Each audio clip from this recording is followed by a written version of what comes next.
L'association Les Amis de la Basilique Notre-Dame de la Victoire est à l'origine des congrès de la Basilique.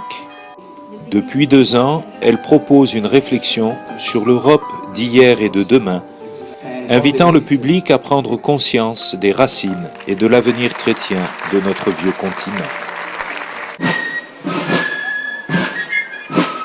Intégrés à la fête de Saint-Raphaël, ces colloques permettent d'associer une réflexion de qualité à une démarche spirituelle que prolonge la découverte d'un lieu exceptionnel où il fait bon vivre, la commune de Saint-Raphaël. Un cycle de colloques consacrés à l'Europe, couvrant 3 années.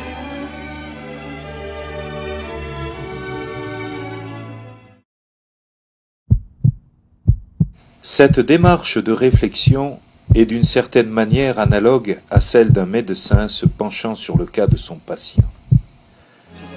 Ainsi, sous la présidence du cardinal Canizares et grâce aux intervenants de niveau international, nous nous sommes penchés sur les origines historiques de l'Europe moderne.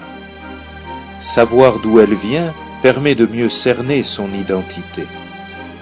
Conduite par Michel Fauquier, Monseigneur Bernard Ardoura, Roberto Di Mattei et Annie Laurent, l'étude histologique nous a fait découvrir une Europe dynamique, combative face à l'islam conquérant des Turcs, mais fiévreuse et prête à éclater sous le coup de boutoir de la philosophie des Lumières et des nationalismes particuliers qui cherchent à muter l'ADN spirituel d'une Europe génétiquement chrétienne. Les résultats de cette démarche exploratoire sont à votre disposition dans le tome 1 des actes du colloque. Après l'examen des antécédents familiaux, le moment du diagnostic. Notre second colloque a posé alors son regard sur l'Europe contemporaine, avec une question. Marque-t-elle la fin de la chrétienté de la foi ? Pour le professeur Émile Poula, la notion de chrétienté subsisterait d'une certaine manière dans l'influence transnationale de l'Église catholique contemporaine. Aux yeux de beaucoup, l'Europe semble atteinte d'un mal aux apparences bénéfiques. Mais celui-ci l'a conduit vers un totalitarisme de la pensée unique et l'esclavage d'une anthropologie pervertie. Droits de l'homme, laïcité, sont des notions loin d'être sibyllines dès qu'on en perçoit la tessiture idéologique. C'est une nouvelle religion sans Dieu qui cherche à s'imposer. Un véritable nettoyage ethnico-religieux contre les chrétiens de souche. Dès lors, la question chrétienne en Europe tend à devenir une question taboue et anti-citoyenne. À cela s'ajoute l'entrée dans une phase de développement durable au sein des démocraties européennes de l'islam, qui vient s'implanter là où le christianisme est méthodiquement déraciné par le fondamentalisme laïque. Les actes de ce deuxième colloque sont à votre disposition.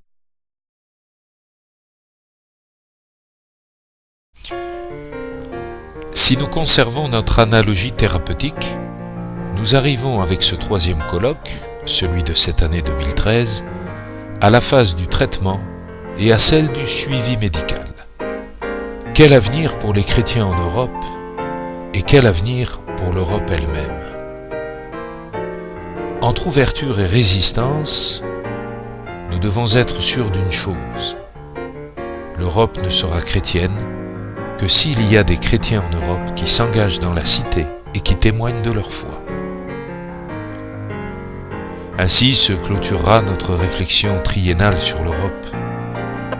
Mais l'aventure des congrès de la Basilique n'en sera pas pour autant terminée.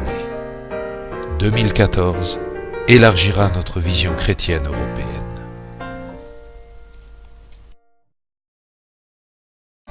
Être un chrétien européen ne consiste pas à bâtir un continent citadelle, un impérium sécurisé ou une église forteresse.